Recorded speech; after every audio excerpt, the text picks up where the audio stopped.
Hello दोस्तों, मैं हूं पविंदर और स्वागत करता हूं आपका मेरे नेक्स्ट वीडियो ट्यूटोरियल में।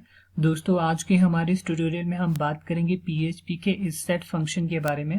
आइए चलिए सीखते हैं। दोस्तों, isset फंक्शन जो है पीएचपी के अंदर इसका यूज किया जाता है वेरिएबल को टेस्ट करने के लिए कि क्या वेरिएबल जो है सेट हुआ है या वेरिएबल डिक्लेयर हुआ है या नहीं हुआ है डिक्लेयर। दोस्तों, isset फंक्शन काफी यूजफुल रहता है। आगे हम इसका और भी एडवांस यूजेस सीखेंगे। isset फंक्शन को आप कहाँ कहाँ यूज कर सकते हैं। आज हम बेसिक इसका सिंटेक्स के बारे में बात करते हैं कि isset फंक्शन को हम कैसे यूज कर सकते हैं। तो आइए चलिए शुरू करते हैं। सबसे पहले मैं यहाँ पे एक वेरिएबल लेता हूँ यूजर नेम के नाम से और इसको वैल्यू पास करता हूँ पविंदर, और उसके बाद हम टेस्ट करते हैं। मैं इफ कंडीशन यूज कर रहा हूँ। इफ सबसे पहले आएगा isset फंक्शन isset, उसके बाद आएगा यूजर नेम जो वेरिएबल हम टेस्ट करना चाहते हैं।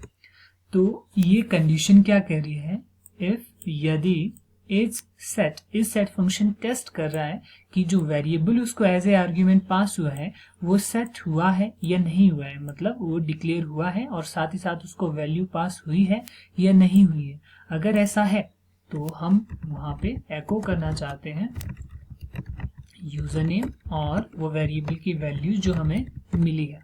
ओके, और अगर ऐसा नहीं तो ऐसे केसेस में एल्स ब्लॉक के अंदर हम क्या डिस्प्ले करवाना चाहते हैं, please provide us user name, कि हमें यूजर नेम प्रोवाइड कीजिए। ओके, जरा चेक करते हैं। सेव करता हूँ ब्राउजर में जाके, मैं इसको रिफ्रेश करता हूँ। ये देखिए यूजर नेम पविंदर, क्योंकि हमने इसको सेट किया है। सपोज दैट मैं इसको अनडिक्लेयर कर देता हूँ, मैं कमेंट में कन्वर्ट कर देता हूँ। अभी ये डिक्लेयर ही नहीं हुआ है तो हमारी ये वाली कंडीशन जो है वो फॉल्स हो जाएगी। तो देखते हैं आंसर क्या आता है। ये देखिए, please provide your user name. लेकिन क्या हो अगर मैं इसको इस तरह से स्ट्रिंग एम्प्टी स्ट्रिंग असाइन कर देता हूँ। तो मैं सेव करता हूँ और रिफ्रेश करता हूँ। ये देखिए, हमें यूजर नेम तो मिल रहा है, मतलब ये वेरिएबल सेट हुआ है, लेकिन इसको जो वैल्यू मिली है वो एक एम्प्टी स्ट्रिंग है। तो हमारे पास यहाँ पे वेरिएबल सेट है लेकिन इसको कोई वैल्यू नहीं मिली है, एक एम्प्टी स्ट्रिंग पास हुए। तो इस वजह से ये कंडीशन तो ट्रू है दैट वेरिएबल इज सेट, लेकिन हमें वैल्यू नहीं मिली है। तो इसी चीज के साथ इस सेट फंक्शन के साथ एक और फंक्शन जो है हम यूज करते हैं, वो हम एंड ऑपरेटर का यूज करके मैं बताता हूँ, that is empty function. Empty function जो है ये चेक करता है कि जो वेरिएबल उसको एज एन आर्ग्यूमेंट पास किया जा रहा है क्या वो खाली तो नहीं है।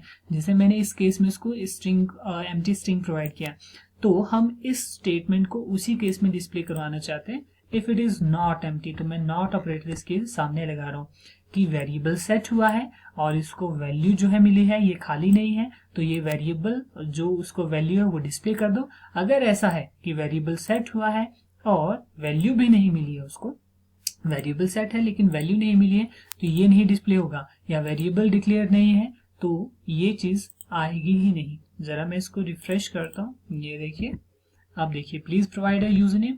आप इसको अनडिक्लेयर करो, चाहे इस तरह से आप जो है ब्लैंक स्ट्रिंग उसको पास करो, फिर भी यही मैसेज आएगा। लेकिन जब आप उसको एक वैल्यू प्रोवाइड कर रहे हो, जो भी आपने वैल्यू देनी है, जैसे मैं अमन देता हूँ, तो जो यूजर नेम आपने उसको पास किया है तो वो इस तरह से डिस्प्ले होता है। तो isset फंक्शन और एम्प्टी फंक्शन दोनों का कॉम्बिनेशन जो है काफी यूजफुल रहता है। मैं आपको फॉर्म के साथ इसका यूजेज सिखाता हूँ कि फॉर्म के साथ फॉर्म को डिटेक्ट करने के लिए किस तरह से यूज किया जाता है कि फॉर्म सबमिट हुआ है नहीं हुआ है, तो कौन सा सॉर्ट ऑफ एक्शन परफॉर्म करे, कोई भी फील्ड उसको प्रोवाइड हुई है, खाली तो नहीं है, कहीं एम्प्टी फील्ड तो नहीं है। तो इन दोनों फंक्शन का हम जो है फॉर्म के साथ इसका काफी यूजेस सीखेंगे। तो होप आपको काफी हद तक क्लियर हुआ होगा isset फंक्शन और एम्प्टी फंक्शंस के बारे में।